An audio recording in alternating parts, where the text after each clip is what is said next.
It does make me laugh when we go to a game and like all the pigeons of the day land and then somebody says, oh, they must have put seed down. Why are we not just doing that on like a Monday morning? Like, why are you being like, do we have anything scheduled for today? Oh yeah, a women's game. Get the seed out. Like, you can go 3-4 hours up the road. You can't particularly on a Wednesday night nip to Madrid. Oh wait, didn't you know that that's what we're doing tomorrow? Get your bag, we're going on a round trip.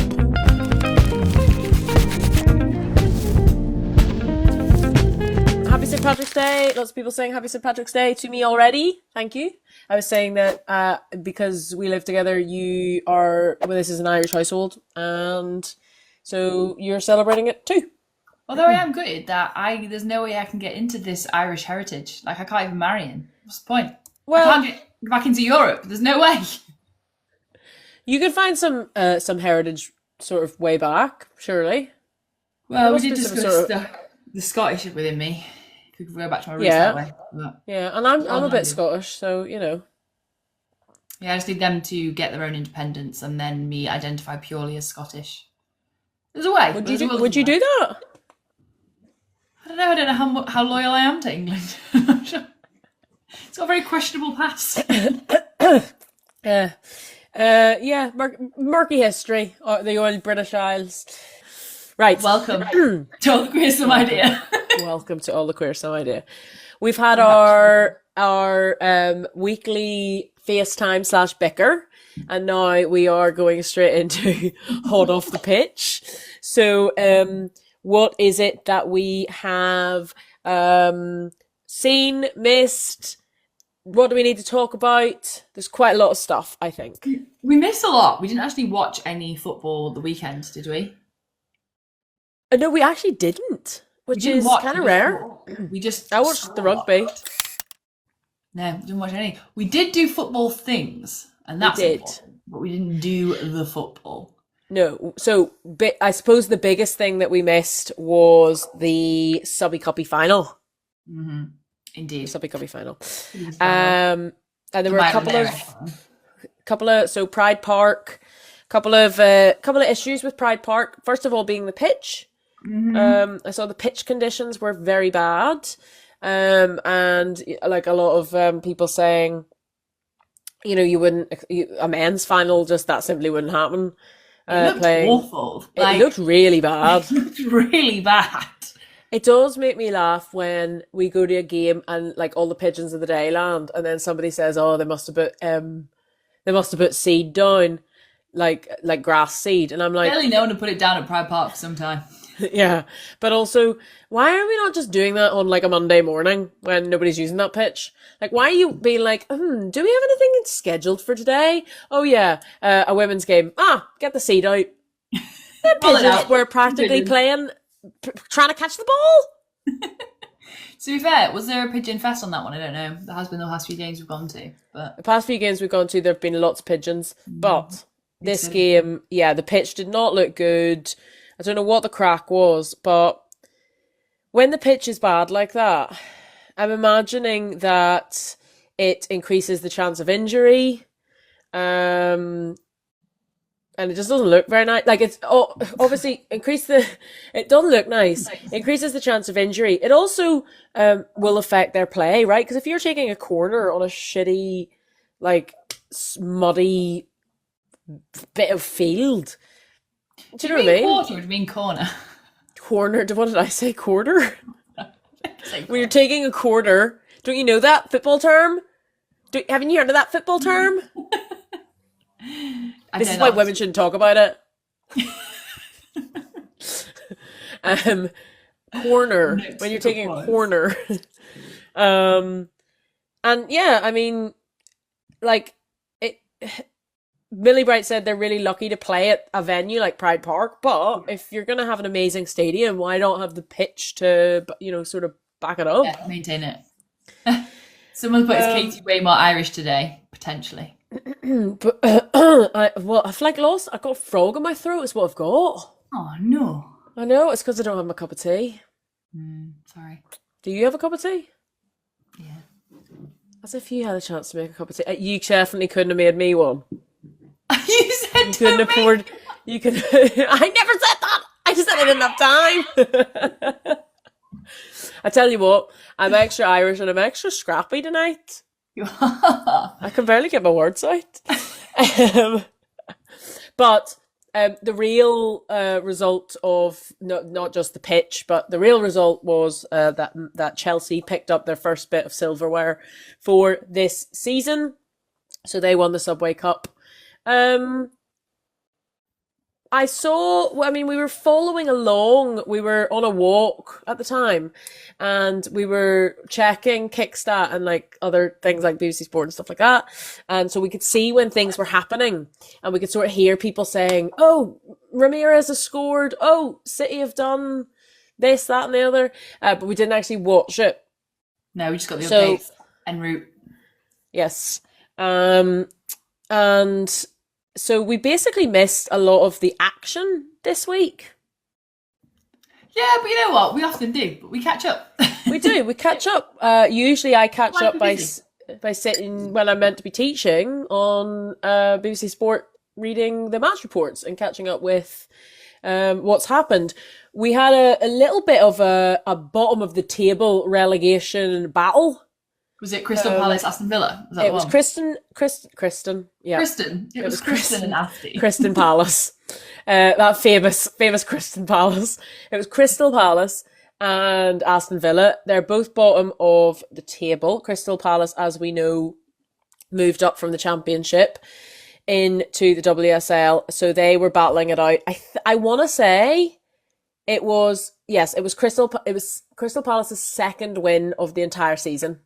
Second win. Who was their first one? Win. I don't know. I don't know. But they've drawn 3 times, lost 11. So it's not been fantastic. It's not been a fantastic season for Crystal Palace. But they moved up from the Championship, so it was always going to be a bigger battle for them. Yeah. Right? Yeah. Aston Villa. Aston Villa, it's like it's disappointing, right? They've got a good team. Like, it's not like they've got a bad team. They've got Rachel Daly, Jordan Nobbs, my brain's suddenly going blank. What was all this? Sabs of Arsenal. Of Arsenal fame. Sabs of Arsenal fame. Yeah, it's my words. It's a shame, but a relegation battle nonetheless. So quite exciting for Crystal Palace to have won that for the bottom of the table. We also had Brighton beating Spurs. Also, sorry, nipping back. If Crystal Palace don't get relegated, so if Crystal Palace don't get relegated, would that make them one of the few teams to come up to the WSL and stay in the WSL? I don't actually know. Because it seems who dropped down? Bristol dropped down, didn't they? Yeah, but how long were Bristol in it before they went back down? That's a very good question. Chat, do your thing. Help us. In other news, in the English Women's Championship, things are remaining tight at the top of the table, I believe. London City Lionesses won their match. Birmingham won their match. Charlton drew with Bristol. So, Liverpool stayed. People are saying Liverpool stayed. They went up in 2022 and are still in it. Yeah, still in there. That is true. They do remain. And we're playing Liverpool this weekend. So let's hope we don't lose again to them like we did. Yeah. We've got some scores to settle. There. Yeah, just a lot to prove. Not a little, a lot. Van Dom Solar. Oh, I'm still not over that. But then again, I just think it's a shame that there's not going to be any silverware in the cabinet this year. There's not. I'm not meaning to write us off for the Champions League, but the way things are going for other teams is... Girl, I am. I don't... But then you see things like, have you watched the reruns of the goals from Saturday for Chelsea? No, I've not seen them. They're good goals, but they're not just like a fluke. They're well scripted, thought out, aimed, directed goals. And I feel bad actually. Apparently, sorry to interrupt, but Catherine says poor DVD got concussed. Oh yeah. So she might not be able to redeem herself. Yeah. Depends. How long you're out? Is it 12 days for a concussion or something? I don't know. No, there's a set amount of days. But better for her to be well. Yeah, of Yeah. course. Sorry, continue. I don't know, Well executed goals. I've got a short track mind. The thoughts are gone. Anyway. But they are still, Chelsea are playing now Man City 3 more times. So Yeah, that was the first. both home and away leg of the Champions League, and then another league game? Yeah, it must be because Man City are playing Man U in the FA Cup semi-finals. I wonder if you know that you obviously have the away leg and the home leg for the Champions League because of the difference in crowd support. So if you're at home, then you're likely to have a better, and that's why they have it as the second game if you were the ones who were ahead in the last round, right? So Chelsea's second game will be the home game so that they can use the energy to make up for, there's meant to be an advantage, right, if you're playing at home, so you can make up the aggregate score or whatever. I wonder if that's the same if both teams are English teams, because the distribution of fans will almost likely be so similar. Yeah, and it's much more likely for people to travel. Yeah, like you can go 3-4 hours up the road, but you can't particularly on a Wednesday night nip to Madrid. Yeah. Oh, wait, didn't you know that that's what we're doing tomorrow? We're going to Madrid. Can you imagine? I'll be like, babe, get your bag. We're going on a round trip. I really don't want to do my day tomorrow. So if you'd like that to be the case. I would love to be sick. I would love that for me and you. But yeah, do you know what I mean? Like you're far more likely to be able to like nip up and down. So I wonder if that has the same. I don't know. This is not actually related. It's just me wanting to know the football statistics and facts because that's how much. Oh, although Eileen rightfully points out that away has a smaller allocation, so even if you are traveling, they're likely to only be like, okay, here's 4,000 tickets. Okay, I feel less interested. Okay, thank you, Eileen. I mean, I guess unless it's like obviously last night with the Caribou Cup, the men's. Sorry to talk about men, but like it being Liverpool and Newcastle playing at Wembley, obviously they have to give probably like a half and half allocation because it's being played at Wembley, so it's not anything to do with Liverpool or Newcastle. Any form of like final kind of vibe, right? Yeah, and from what we hear, it was a wild one. Yeah. Anyone who follows... We've got friends with no voices today. Yeah, anyone who follows Helen Hardy of Fowdies, that woman is a diehard Geordie. And do you know what died hard? Her voice. I think she got chucked out of a Greg's, is what she said. And I've never heard a more Newcastle sentence in my life. What else have we... What else is hot off the pitch? Oh, you made a video? Huh? You made a video? That could be any day of the week. Today, you made a video today about neurodivergence. Yes, it's Neurodiversity Celebration Week this week. So if you want to share anything to do with education, awareness, understanding, all these things, anytime is good, but now is a good week to do it. Holly, who is here actually, Holly, I thought you said you could make it. Holly has shared some stuff with us. The PFA have launched their first ever, I think they started in October 24, study into neurodiversity within professional football, particularly in the elite teams. So I think it's Premier League, WSL and EFL. I think that's right. And basically just seeing if players have it are within the spectrums of any sort. I don't think they've done the research into it before. And how they can help them, I guess, if they are, to get the best out of them. Which is interesting. One, it's interesting that it's not been done before.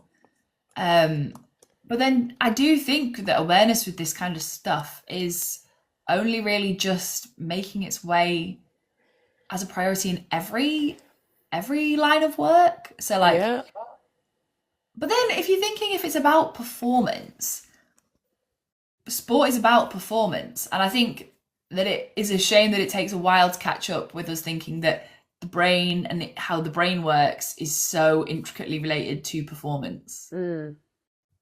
Yeah.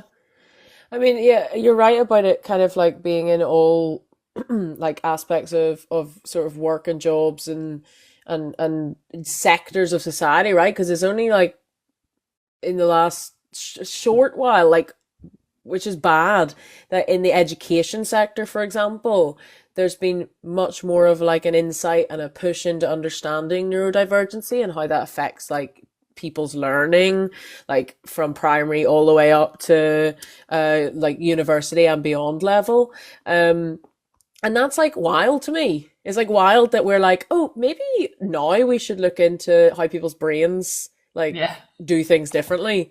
Like this isn't like neurodivergence isn't new. Like it's No. not like in the last 10 years suddenly like neurodivergence has been discovered. Like people have been being neurodivergent since the beginning of The humans. dawn of time. Yeah. And it's just now that we are actually giving a shit a bit more, which is, you know, like it's great on one hand, but also like, sorry to all those people before that we were like, not like very good to. um, so yeah, really pleased that that's something that they're doing, that they're looking into, because it shouldn't be any. It's like no different to any other like sector of life, right? So good for them.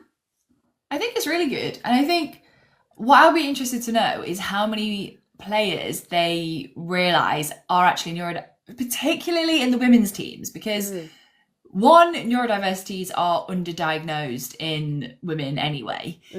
So one, I'd be really interested to find out how many female players are actually neurodivergent and have made it this far in life and to this level without actually having any knowledge of it, and they just think it's their quirks or the way they work, which it is the way they work. But it'd be so interesting. And like I think like I've had friends, like my friend Jo, her friend is a teacher, and she learned about neurodiversities, and I think it was autism. She was teaching about the how to understand kids on the autistic spectrum.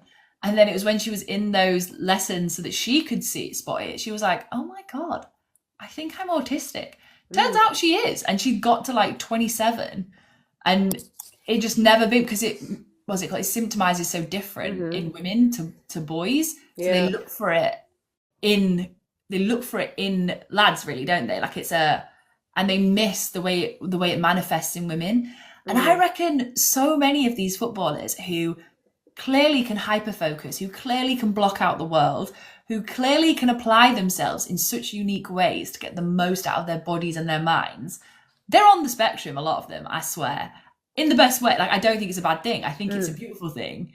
But I bet so much will come out of this, that there's so many who will have ADHD or be on the autistic spectrum, something along those lines. I don't know. I'm interested. I love any study, so I'm excited to find out. Yeah, and I hope that this, like, I hope that I hope they're encouraged and supported to talk about it if they do, like discover that about themselves, because that can be so good for so many young people who like look up to them and you know, like young people, old like us, people our age, like we look up to these players as well, and like as like sort of role models and like carriers of the game and stuff. So I hope that some people are encouraged, because I can't actually think of any players.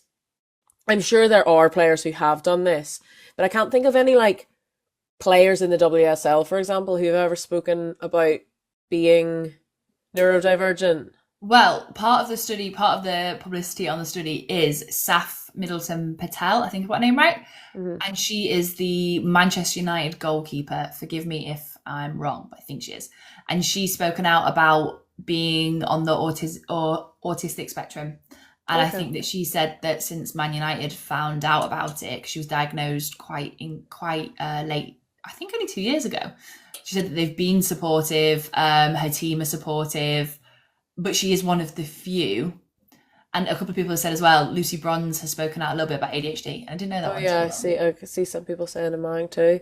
Yeah, there's not a lot, but I reckon a lot will either realise themselves from the study, or it will be kind of brought to their attention. This is the way you think, and this is probably why.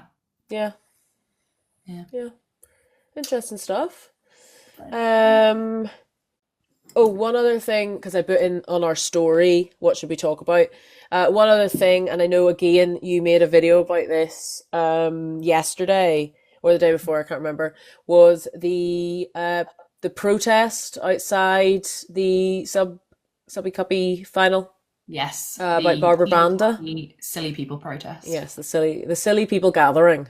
So the protest was, it looked like about 7 people. I think someone put a picture of it on Twitter. Protesting Barbra Banda being in women's football, but they protested it at a final event that she wasn't at in a country that she's not in. She's not in. Doesn't even play in the league. Doesn't even play in the league. And also the protests that I think their signs are about protecting women. So completely misinformed, incorrect. And again, they're the kind of people who clearly are there just for hate. There's if that's what's bringing you out, you're not there for women. No. You're not there for women's sport. Yeah, because the tweet that we saw, or the tweet that I saw, said like that they didn't even go to the game. They like went to the pub after. So they're not like, they're claiming to support the women's game, but you're not going to the women's game. So even if that is your agenda and not just blatant transphobia, which it is, by the way, then you're not even doing what you're claiming that you want to do. So you're just going to stand and look like a dickhead. That's all you've done. You've just stood and looked like a dickhead. Successfully, though. Hey? Really interesting. Someone called Will has just commented, you'll enjoy this. Isn't that kind of like the silly people protesting Palestine? They protest in the UK, a country they're not in, lol. That's exactly like Palestine protests. They don't even go to fight after, they go home. I think it's very, very different, Will. I think there's a big difference there. I mean, it's actually too big of a difference for us to even sort of go into on this with actually the care that it needs. I don't think either of us need to, like, I think it's quite obvious where we stand. I think you maybe missed the mark there. You found the wrong audience. Yeah. Anyway, speaking of invasions and colonisation, happy St. Patrick's Day. How's it going? Happy St. Patrick's Day. Everyone said that I should be wearing a shirt. No, so did I. And you said, we did run out of time. I changed. I couldn't remember to get changed. It was the one time I didn't have netball. I got me bothered. Yeah. But I got changed though. A killer island fact. Yeah. Which I think was great. So I'm going to say it again. Do you want to share it again? Yeah. So, and I got the name right.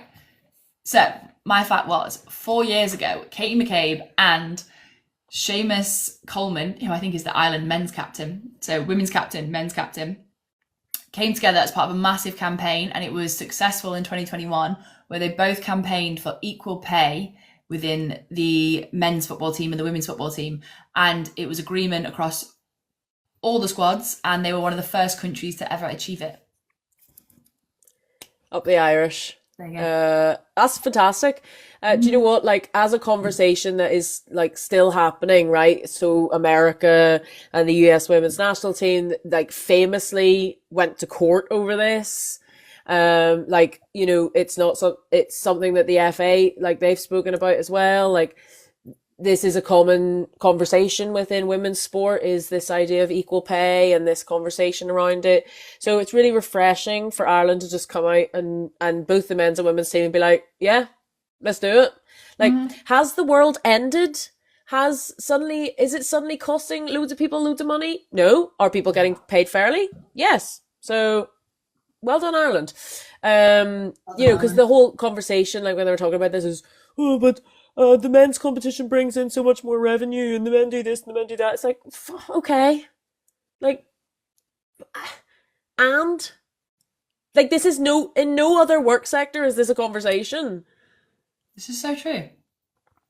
Oh, except in the finance sector where women get paid 80p to every man's pound. But Well, they say that, don't they, that from November the something, women should just not work because you're technically working for the rest of the year for free because of the gender pay gap for the same job. And I like that. If you're not going to pay me. Let's just not go into work from whatever date that is in November. I'm going to say the 1st of November to the end of the year. In your career, I think it's even worse. Yeah, it probably is because I'm not going to get on my high horse about this, but when I talk about teaching and I talk about the pay gap problem in teaching, and I don't mean the pay gap in terms of like men and women, because I think that ours is pretty equal, but I mean the pay gap between us and the rest of society and what they get paid. Yeah. It's like, it is wild, and people always say, oh yeah, but if you're a teacher, then you get 6 weeks holiday in the summer, and you get 2 weeks at Easter and 2 weeks at Christmas and a week, like, blah blah, every whatever terms.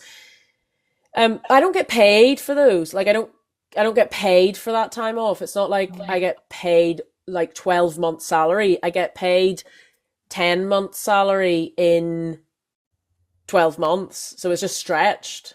Yeah. And my salary is also pitiful.